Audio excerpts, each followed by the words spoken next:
Die Firma Celtex hat angefangen mit Zelte und Planen herstellen und wir haben Jahr zu Jahr viele Produkte dazu genommen. Wir machen momentan also Großprint-Konfektionierung, alle Hubdach, Schirmbezüge und ein oder andere Schürze und stellen wir alle möglichen Sachen her.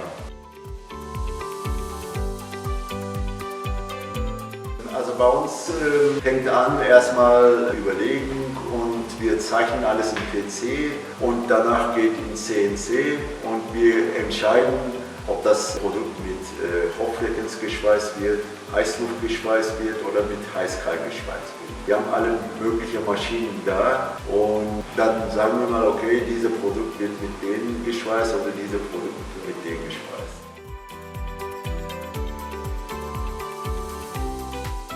Wir haben die erste Maschine 2003 gekauft, das war so eine Bodenmaschine, kleinere, und damit haben wir mal 3-4 Jahre gearbeitet und danach haben wir mal wieder umgestellt, auch Hochfrequenz. Und in 2017, wir haben eine große T600 haben wir mal von Miller geholt und seitdem arbeiten wir mit der Miller-Maschine.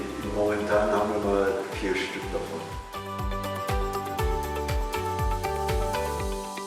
Maschine, also vergleicht alte Version und neue Generation, sage ich mal. Einstellung ist viel einfacher, Werkzeug tauschen ist deutlich einfacher und also unsere Mitarbeiter kommen mit der neuen Generation sehr gut klar. Miller-Maschinen wirklich ein Vorteil im Vergleich, also früher haben wir mal nur mit der Hochfrequenz gearbeitet.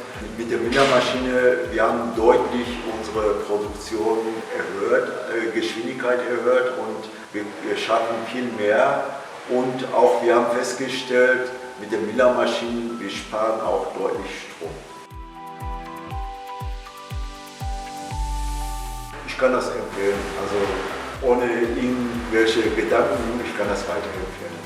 Also wir haben mal, klar, wir können mehr Kunden bedienen dadurch und wir können mehr Menge machen und wir sparen im Jahr, sage ich mal, so mindestens 10 bis 15 Samstage Überstunden durch die Geschwindigkeit von den Maschinen. Mit dem BDN komme ich auch ganz gut klar, wird schnell reagiert. Also wenn wir irgendwas bestellen, wenn die im Lager haben, wir haben innerhalb von 2 bis 3 Tage die Ware hier. Wenn die nicht im Lager haben, dann kommt das aus USA. Aber sonst klappt das wirklich alles ganz gut.